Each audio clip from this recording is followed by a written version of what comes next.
I came back from an errand and opened the door. 2 glasses of wine on the coffee table. Someone else's shoes near the couch. Her bra, red lace, draped over the armrest.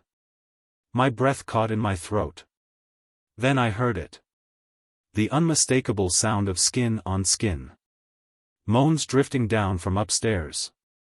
The kind of sound she used to make with me when we were happy. Oh God. Yes, more. I froze.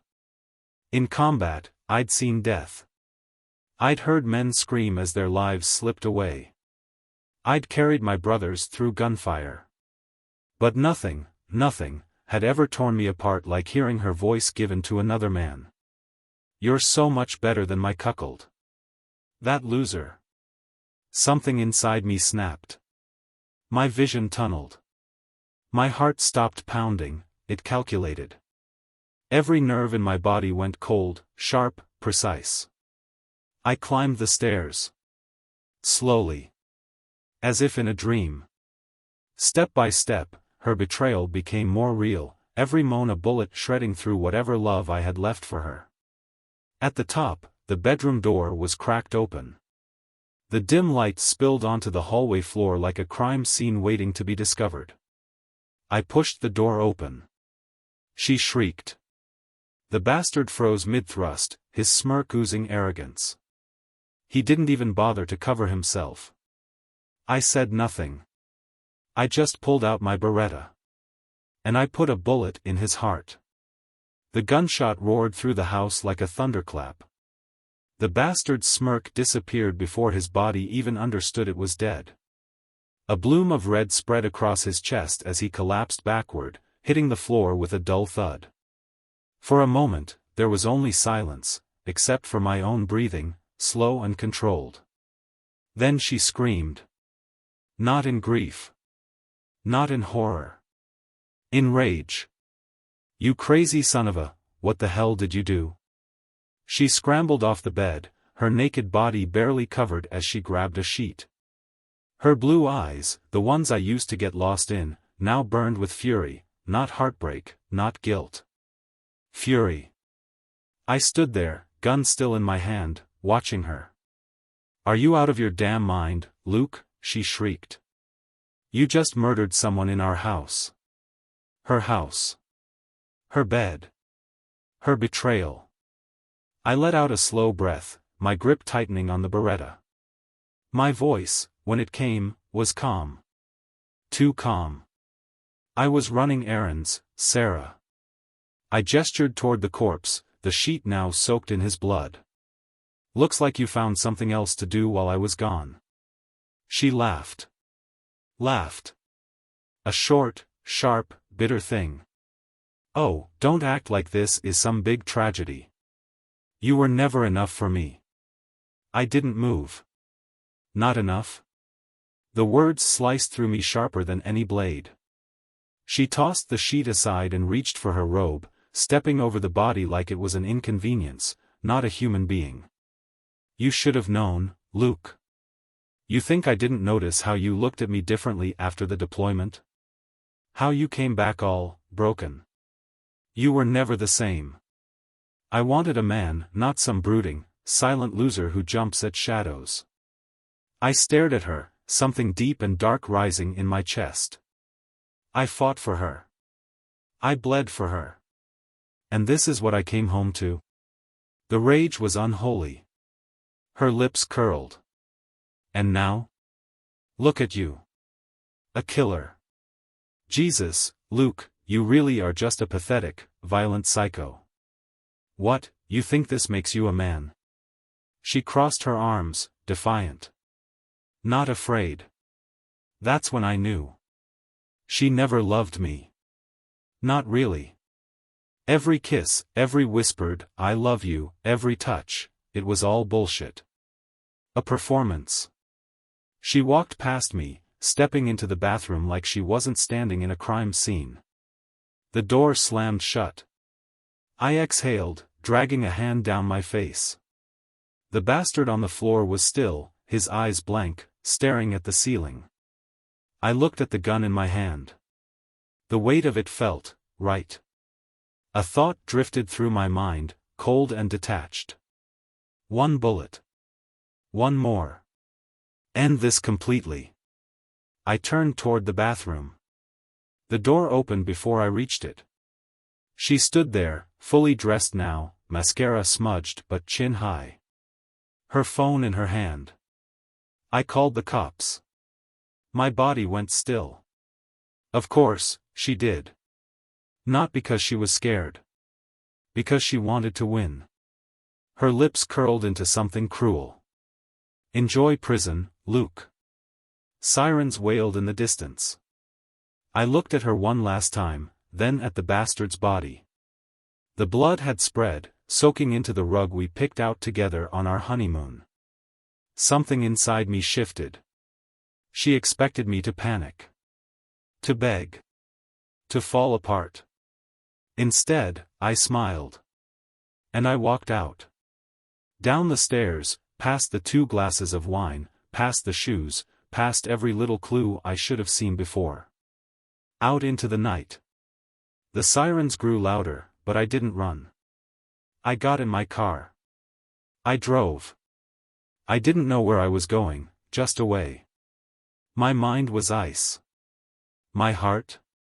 Gone. I had nothing left. No wife. No home. No future. Just a past soaked in betrayal and a road stretching into the unknown. I drove. Fast. Not reckless, not desperate, just controlled. The way a man does when there's nothing left to lose. The sirens faded behind me, swallowed by the night. City lights bled into darkness as I pushed further away from the wreckage of my life. My hands were steady on the wheel. My heart beat even. The adrenaline should have been crashing, but it wasn't. Because something inside me had clicked into place. I was free. Not in the way a man should be, standing in the ruins of everything he built, but in a way that felt raw, untethered. I had been living a lie. Loving a ghost. And now? Now the illusion was shattered. The phone buzzed in the passenger seat. Sarah. I let it ring. Then another call. Then another. I picked it up, finally, pressing it to my ear without speaking. Her voice came through, sharp and furious. Where the hell are you? I almost laughed. Where am I? What did it matter? You called the cops, I said. I figured you didn't want me around. She huffed, like this was all some inconvenience to her. Damn right, I called the cops. You murdered someone in my house, Luke. They're looking for you everywhere. My house too, I corrected, my voice calm. She ignored it. You need to come back. Turn yourself in. Maybe, just maybe, they'll go easy on you. Say it was a crime of passion or PTSD or whatever. I let silence stretch between us. Let her sweat. Then I said, you sound nervous. A pause. What? You didn't call to convince me to surrender, Sarah. You called because you don't know where I am. I let my voice drop, slow and deliberate. And that scares you. She swallowed. Don't be dramatic. I smiled. She was so good at lying. Twisting reality to suit her. But I heard it, that tiny quiver beneath her words. She wasn't afraid of the cops. She was afraid of me. I killed her lover without a second thought. Walked away from a life I once clung to. And now? Now I was out there, somewhere in the dark, thinking. She didn't know what I would do next. That terrified her. Good. You didn't think this through, I continued. The cops? They're going to start asking questions. About the guy. About you. Shut up, Luke. Who was he? I asked, though I already knew the answer. She hesitated just a little too long. That doesn't matter, she said. Wrong answer. I reached for the glove compartment, pulling out the spare pistol I kept there. A little insurance policy I never thought I'd need. Who was he? I repeated. She sighed. Jesus, fine. His name was Brandon. He was a friend. I met him. A friend? I cut her off. Friends don't F***K in my bed, Sarah. She scoffed. Oh, grow up, Luke. People cheat. It happens. Maybe if you weren't so goddamn cold all the time, I wouldn't have needed someone else. There it was. The final knife. She never wanted me back. Never wanted to fix things. This was about control. About making sure she stayed in power. Too bad for her, I wasn't playing her game anymore. Where are you, Luke? She asked again. I rolled down the window, letting the night air rush in. Don't worry, babe. You'll find out soon enough. And then I hung up. I threw the phone onto the empty passenger seat and drove, the city lights fading behind me. Brandon. I ran through the name in my head, my mind clicking into place like a machine. I needed to know who he was, where he came from. Because Sarah? Sarah was a liar. And liars never just have one secret. I pulled off the highway into a rundown gas station. Old neon flickered overhead. A few truckers loitered near the pumps, smoking, watching me as I stepped out.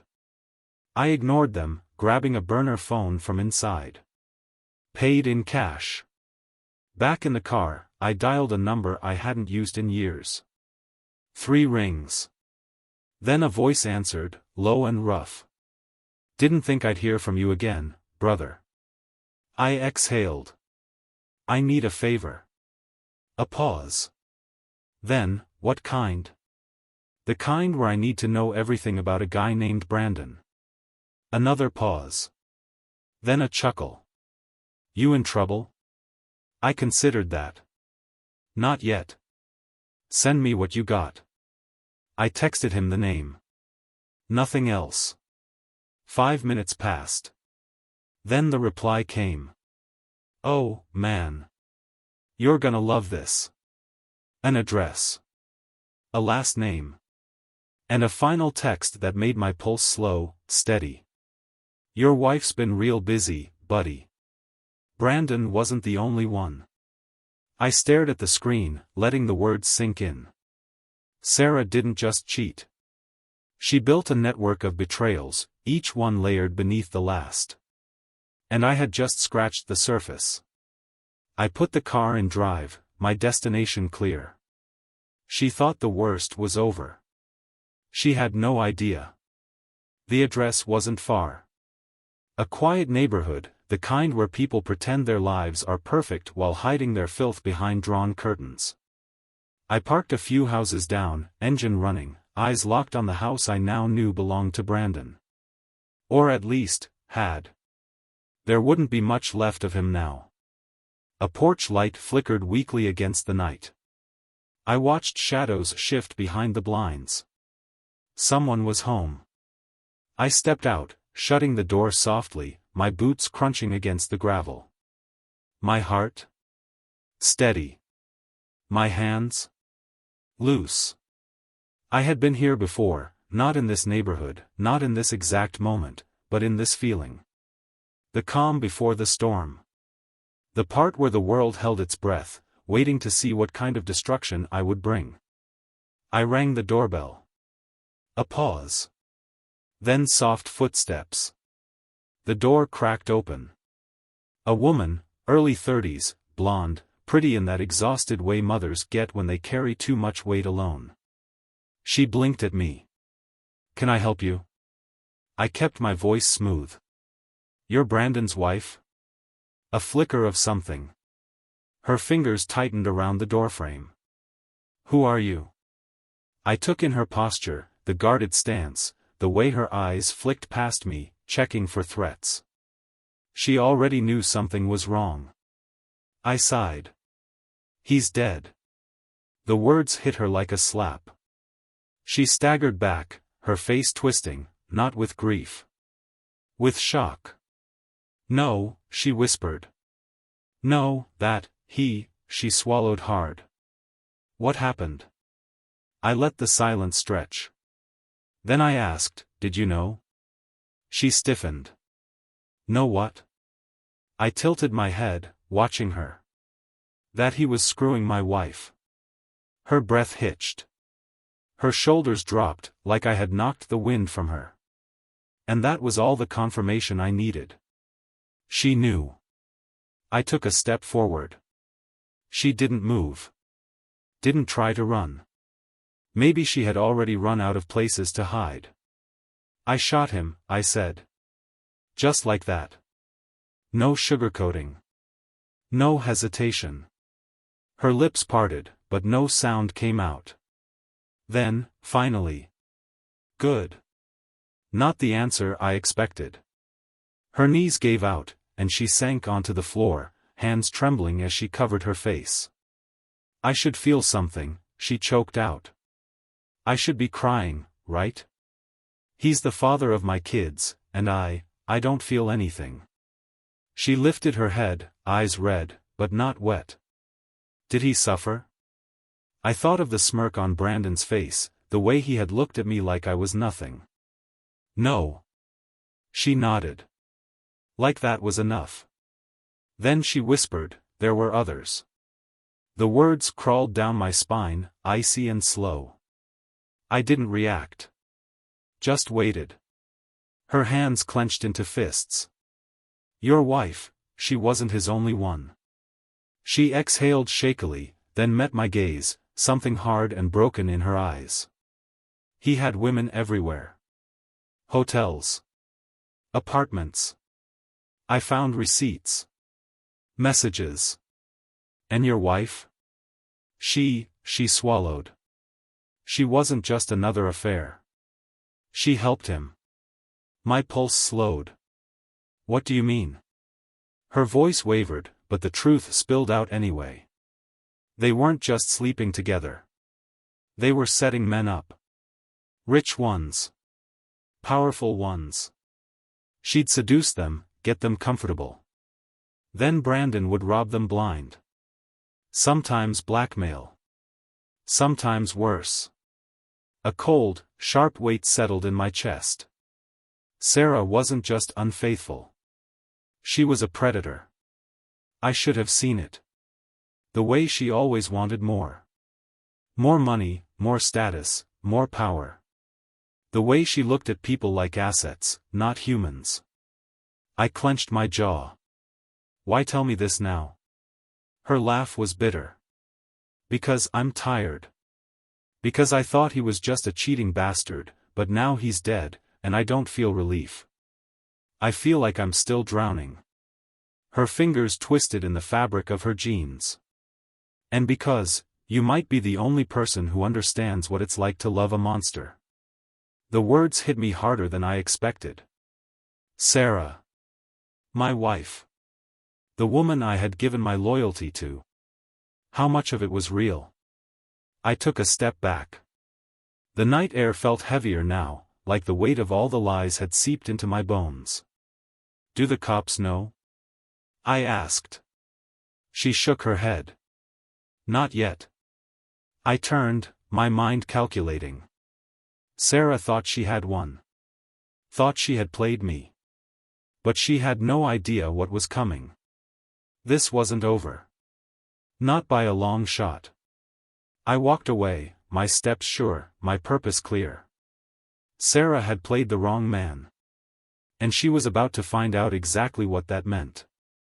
I drove through the night, my mind sharper than it had been in years. Everything Sarah had ever said to me replayed in my head, every excuse, every little white lie, now forming a web of deception so intricate I couldn't believe I had once been trapped in it. She wasn't just a liar. She wasn't just unfaithful. She was dangerous. Brandon's wife, Emily, I remembered now, had cracked open something much bigger than just an affair. Sarah had been helping Brandon. Scamming, blackmailing, setting men up. And if that was true, then she wasn't mourning him right now. She was cleaning house. The second I left, she would have gone into full damage control mode. Erasing messages. Deleting accounts. Maybe even packing a bag. She was smart. But I was smarter. I took out the burner phone and dialed a number I hadn't used in a long time. 3 rings. Then a voice, low and gruff. "This better be good." "It is," I said. "I need someone tailed. Now." A pause. "Name?" "Sarah Carter." Another pause. Then a slow whistle. "Your wife?" "Not anymore." A chuckle. "Cold. I like it." I gave him her usual spots, the house, the gym, her favorite cafe, the places she went when she thought I wasn't watching. Then I hung up. I had no plans to go home.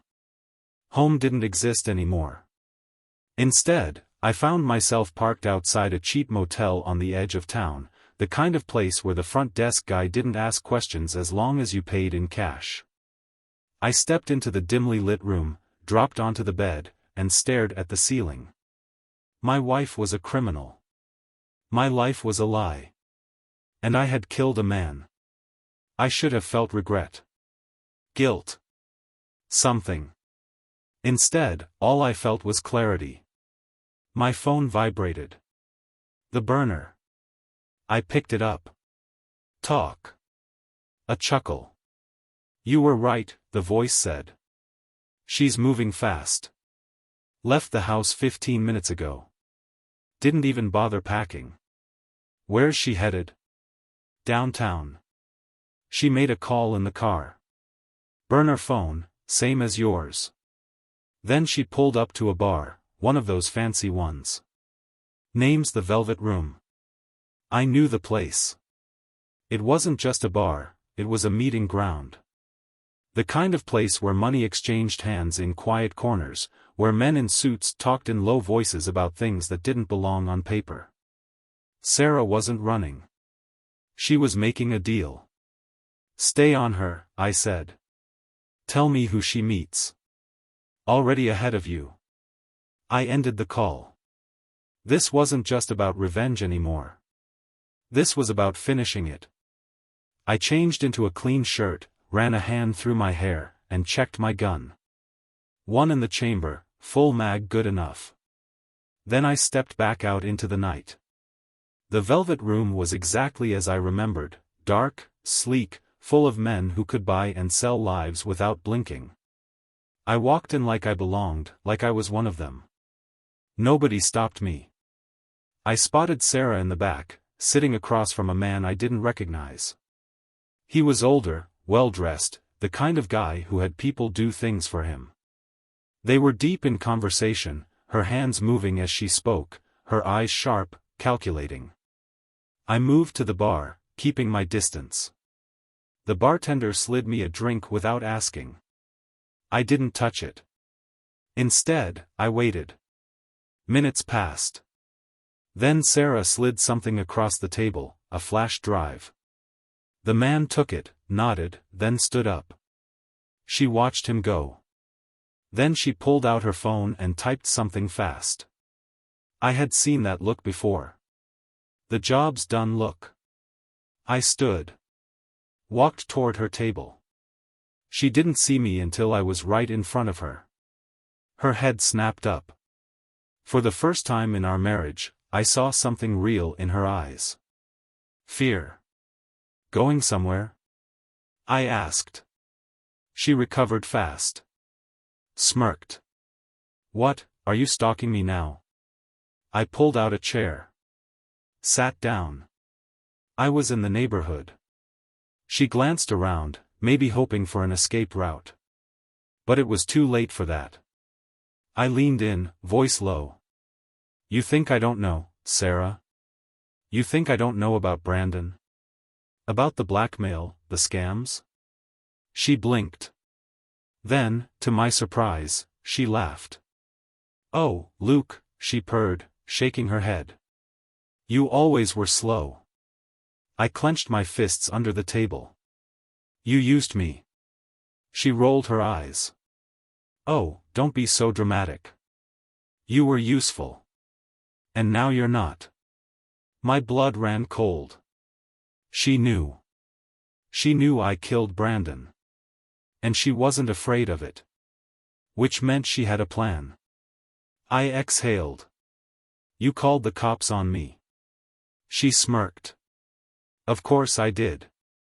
You killed my business partner in a jealous rage. That's what I told them, anyway. I laughed. Actually laughed. She frowned. What's so funny? She snapped. I leaned in. Because, sweetheart, I whispered, Brandon wasn't your only problem. Her breath caught. Just for a second. Then her phone buzzed. She glanced down. Read the message. And for the first time ever, Sarah Carter lost color in her face. I had sent her a text. A photo. Brandon's wife. Emily. Standing outside the police station. Holding files. Sarah looked up at me, furious. What did you do? She hissed. I smiled. I did what you always do. I stood, buttoned my jacket. Played the game. She grabbed my wrist, nails digging in. You ruined everything. I pried her fingers off, one by one. No, Sarah. My voice was calm, steady. I ended it. I turned and walked away. The moment I stepped outside, I heard it. Sirens. They weren't for me this time. Sarah Carter was going down. And I didn't have to lift a single finger. I just let her drown in her own lies. I got in my car, started the engine, and drove. This time, I didn't look back. That wasn't the end. Not really. I should have felt relief. Should have felt something as I drove away from the velvet room, the siren screaming behind me. Sarah had finally lost. I had won. So why did it still feel like the game wasn't over? I pulled into an empty lot a few blocks away, killed the engine, and sat in the dark. My hands were steady on the wheel, my pulse even. I hadn't slept in over a day, but exhaustion wasn't hitting me yet. My mind was still too sharp, slicing through every detail like a scalpel. Sarah had been arrested. Good. Emily had gone to the cops. Smart. Brandon was dead. Deserved. So why was my gut still twisting like something was wrong? The burner phone buzzed. I answered. You're a real piece of work, a voice drawled. Not my guy. Someone else. Someone I didn't know. I didn't speak. Just waited. A low chuckle. Thought you'd be more talkative. Guess that's not your style. A pause.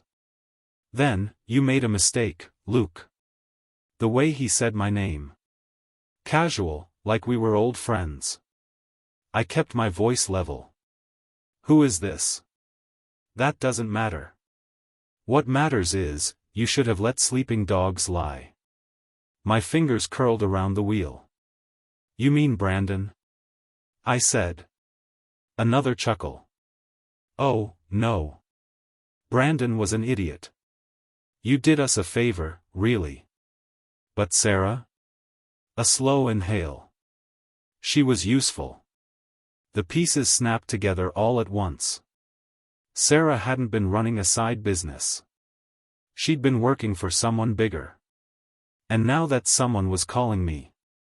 She was sloppy, I said. You should pick better employees. She was profitable, he corrected. And now you've cost us a lot of money. A beat of silence. Then. So, Luke, how do you plan on paying us back? I exhaled through my nose, forcing my heart rate to stay steady. I don't. The voice sighed. Wrong answer. The call cut off. I stared at the phone. Then I turned the key in the ignition and pulled out onto the street. If they were calling me, it meant they weren't sure where I was yet. It meant I still had a head start. But not for long. I wasn't going home. I wasn't safe. Sarah had been the face, but she was never the real power behind it all. And now that she was in cuffs, they were cleaning house. And I was next. I drove fast but not reckless, blending into traffic. My mind was already working through my options. I couldn't run. That's what Sarah would have done, and she got sloppy. I had to vanish. Burn the past. Start fresh. A different city. A different name. But before I could disappear, there was one last thing I had to do. The gun on my passenger seat was loaded. My bag had cash. I had one last stop. I made a call. Emily picked up. Luke? Her voice was tight, on edge. She's been arrested, I said. You're safe. A shaky exhale. Are you? I hesitated. Not yet. A pause. Then, softer, what are you going to do? End it, I said. Another silence. Then, be careful. I hung up. By morning, I'd be gone. But tonight? Tonight, I had work to do. The city looked different at night, stripped of its charm, left with only cold metal and flickering lights. I drove without a destination, headlights cutting through the darkness, mind sharp, body on edge. The phone call kept replaying in my head. Sarah was out of the picture, but I'd pissed off someone bigger. Someone who didn't make idle threats. Someone who wanted me dead. I had two options, run or fight.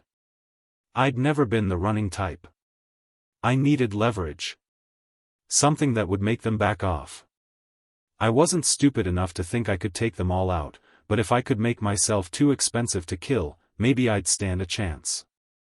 And I had a feeling the answer was sitting in the one place I swore I'd never step foot in again. I turned the car around. The house was dark when I pulled up. Quiet. Empty. Exactly how I'd left it. Sarah wasn't coming back. I stepped inside, the silence pressing down on me. The smell of wine still lingered in the air. Her bra was still on the couch, a twisted reminder of the night everything fell apart. I ignored it. Went straight for her office. Sarah was smart, but she wasn't careful. She liked control, liked having insurance on everyone she worked with. There was no way she hadn't kept records, bank transfers, blackmail material, something that would tie her back to whoever was really pulling the strings. I tore through the desk first. Papers, receipts, burner phones. One of them was still active. I powered it on, heart hammering. One new message. Unknown number, cleanup in progress. Stand by for further instructions. The timestamp was from an hour ago. After she'd been arrested. Someone was still working for her. Or worse, for them. I pocketed the phone. Kept searching. Then I found it. A USB drive, taped to the underside of the desk. I pulled it free, plugged it into Sarah's laptop. Files popped up. Bank statements. Offshore accounts. And names. Politicians. CEOs. Men with too much to lose and even more to hide. Sarah had dirt on all of them. And at the top of the list, one name I recognized immediately. The Velvet Room wasn't just a meeting spot. It was owned by a man named Vincent Carano. And Vincent Carano didn't just run bars. He ran everything. Drugs, extortion, human trafficking. If there was money to be made, Carano had his hands in it. And my wife had been working for him. The pieces snapped together too fast.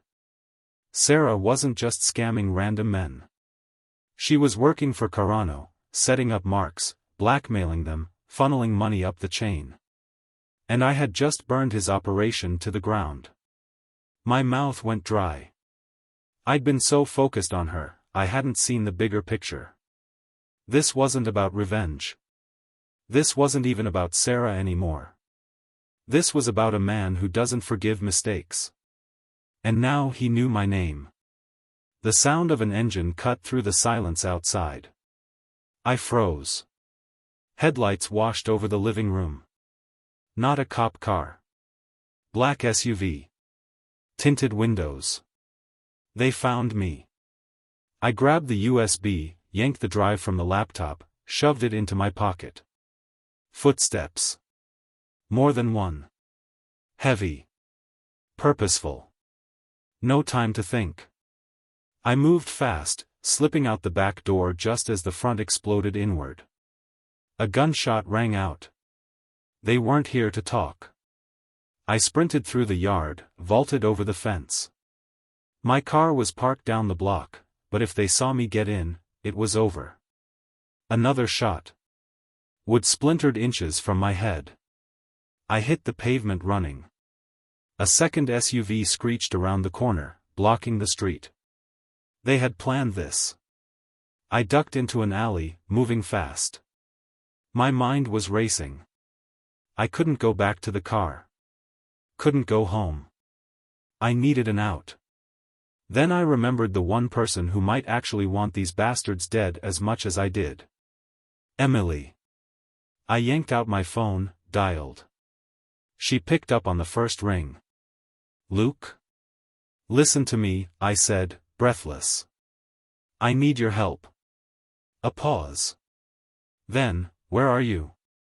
Sirens in the distance. But not for me. Not yet. Emily's place was on the other side of town, a tiny apartment above a closed-down liquor store. I took the back streets, cutting through alleys, dodging traffic cameras. I ditched my phone 3 blocks away and walked the rest. If Carano's guys were tracking me, I wasn't going to make it easy. When I knocked, the door opened immediately. Emily stood there, barefoot, clutching a baseball bat like she had every intention of using it. Her eyes darted behind me before she yanked me inside and locked the door. You look like hell, she said. I don't have time for small talk. I pulled the USB from my pocket. You still have that cop friend? Her expression darkened. What the hell did you do, Luke? I burned Carano. She sucked in a breath.